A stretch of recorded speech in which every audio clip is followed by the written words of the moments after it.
Pagbasa mula sa aklat ni Propeta Isayas. Hanapin ang Panginoon, samantalang siya inyong makikita. Siya ang tawagin habang malapit pa. Ang mga gawain ng taong masamay dapat nang talikdan, at ang mga liko ay dapat magbago na ng maling isipan. Sila'y manunumbalik, lumapit sa Panginoon upang kahabagan, at mula sa Diyos matatamo nila ang kapatawaran. Ang wika ng Panginoon: ang aking isipay di ninyo isipan, at magkaiba ang ating daan. Kung paanong ang langit higit na mataas, mataas sa lupa, ang daan at isip ko'y hindi maaabot ng inyong akala. Ang salita ng Diyos. Diyos ay tapat at totoo sa dumadalanging tao. Aking pupurihin at pasasalamatan ang Diyos araw-araw. Di ako titigil ng pasasalamat magpakailanman. Dakila ang puon at karapat-dapat na siya'y purihin. Ang kadakilaan niya ay mahirap nating unawain.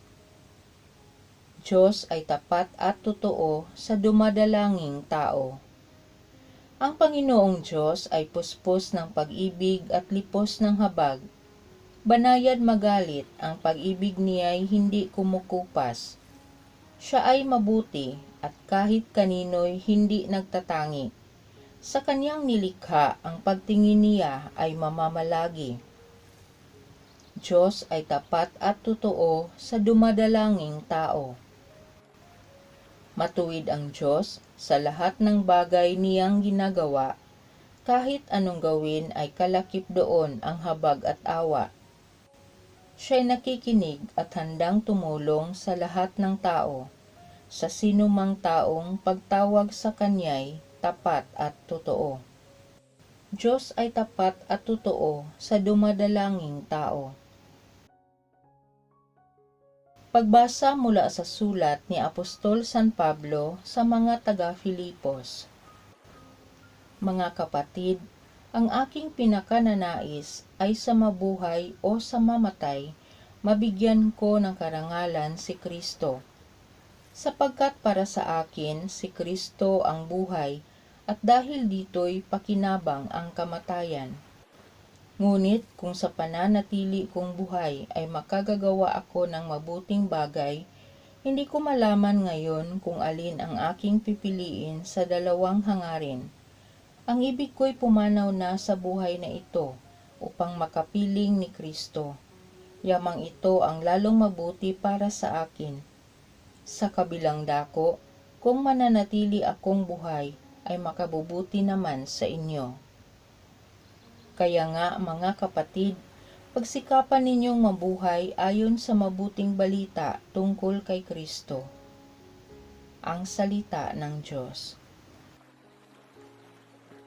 Kami ay iyong pangaralan upang aming matutuhan ang salitang bumubuhay.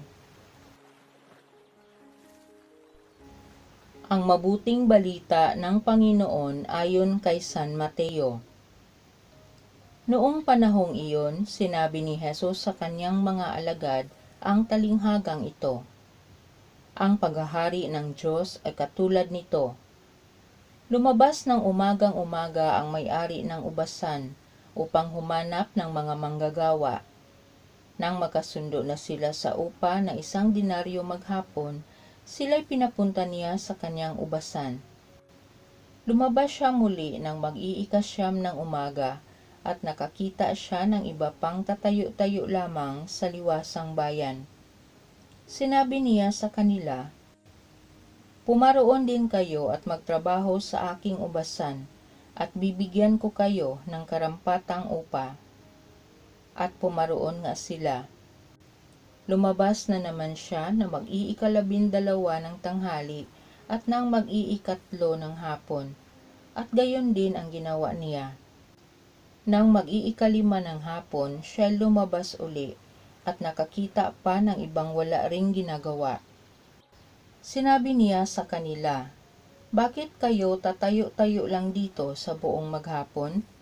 Wala pong magbigay sa amin ng trabaho, sagot nila. At sinabi niya, kung gayon, pumaroon kayo at gumawa sa aking ubasan.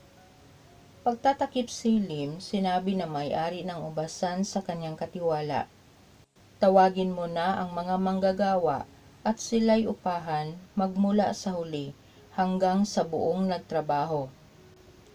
Ang mga nagsimula ng mag-iikalima ng hapon ay tumanggap ng tig-iisang denaryo. At nang lumapit ang mga nauna, inakala nilang tatanggap sila ng higit doon. Ngunit ang bawat isa'y tumanggap din ng 1 denaryo. Pagkatanggap nito, nagreklamo sila sa may-ari ng ubasan. Sinabi nila, 1 oras lang pong gumawa ang mga huling dumating, samantalang maghapon kaming nagpagal at nagtiis ng nakapapasong init ng araw. Bakit naman po ninyo pinagpare-pareho ang upa sa amin? At sinabi niya sa isa sa kanila, Kaibigan, hindi kita dinadaya. Hindi ba't nagkasundo tayo sa 1 denaryo? Kunin mo ang ganang iyo at umalis ka na. Maano kung ibig kong upahan ang nahuli ng tulad ng upa ko sa iyo? Wala ba akong karapatang gawin ang aking maibigan sa ari-arian ko? O naiinggit ka lang sa aking kabutihang loob? Kaya't ang nahuhuli ay mauuna, at ang nauuna ay mahuhuli. Ang mabuting balita ng Panginoon.